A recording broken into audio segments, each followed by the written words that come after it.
Hey everyone, welcome back to No RTX Gamer. Today we're cracking open a topic that's been on my mind, and probably on yours too, for a while now. We're talking about open world games, the genre that once felt like the future of gaming.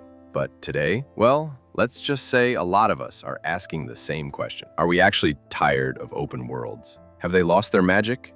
So buckle up, we're going on a ride.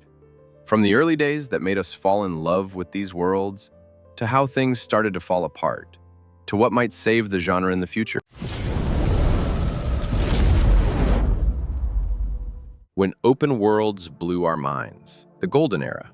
Let's go back, way back. Open world games didn't start with GTA 3, but that was the game that truly made people sit up and say, whoa, games can be this? Suddenly we weren't following a linear level anymore. We weren't locked into corridors.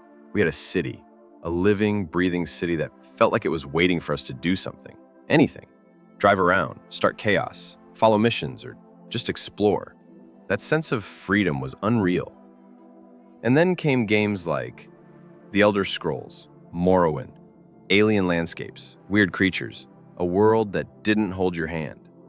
Oblivion, a leap forward, forests, cities, dungeons, all tied together with radiant AI that, for its time, felt groundbreaking.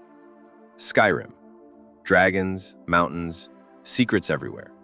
The kind of world you just wanted to get lost in. There was Far Cry 3, redefining outpost gameplay and player-driven action. There was Assassin's Creed 2, where climbing iconic landmarks and exploring Renaissance Italy made history feel alive. And of course, Minecraft. A different kind of open world, but one that proved you didn't need fancy graphics, just the spark of imagination.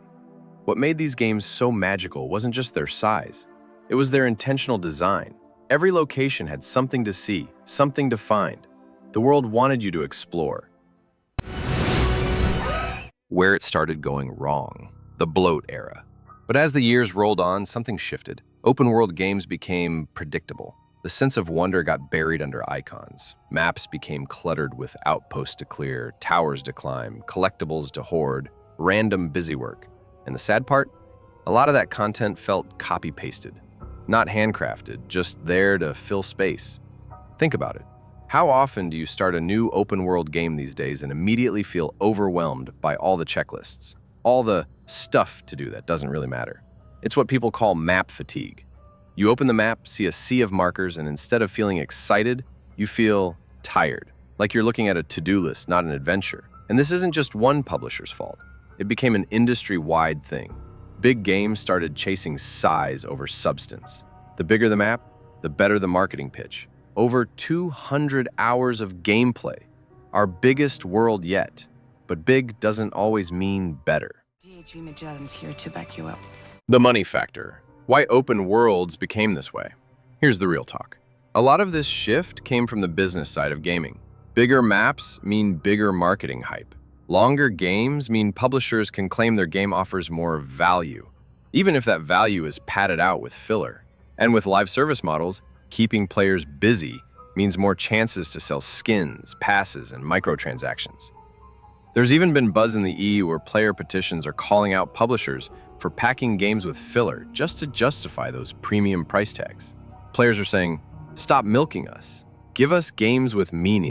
Join the Helldivers. Games that still get it right but don't lose hope. Some games do still deliver that spark. Elden Ring showed that an open world doesn't need to hold your hand. It needs to invite you to explore. Every ruined church, every twisted tree, every strange structure, they all whisper, come here, see what's waiting. And when you do, you're rewarded with bosses, lore, secrets. Tears of the Kingdom, just like Breath of the Wild before it, makes exploration feel joyful. You climb because you want to. You solve puzzles because they're clever, not because you're chasing a checklist. Ghost of Tsushima, remember the way the wind guides you instead of some ugly waypoint marker? That's good design. That's immersion. Even indie titles like Sable and Outer Wilds, they show that small, smart worlds can feel more alive than giant empty ones. What we need in the future. So what's the fix? Smaller worlds, better worlds, stop chasing size for size's sake. Worlds with purpose, every location, every quest, every item, it should matter. Trust the player, let us discover, not just follow markers. Emergent gameplay. Let stories happen because of what we do, not because they're scripted. Imagine a world where You climb a mountain not for an achievement, but because you see something shining at the top. You enter a village and the people actually react to what you did in the last town. The world feels alive, not just like a big empty stage set. That's the dream. That's what open world games can still be. Your turn. So tell me, are you burned out on open worlds? Or do you think the best is yet to come? What's your favorite open world? What game do you think still gets it right? Drop a comment. I will read them all. And hey, if you enjoyed this deep dive, hit like, subscribe, and stick around. We've got way more gaming breakdowns coming your way. This is No RTX Gamer. Thanks for hanging out. I'll catch you in the next one.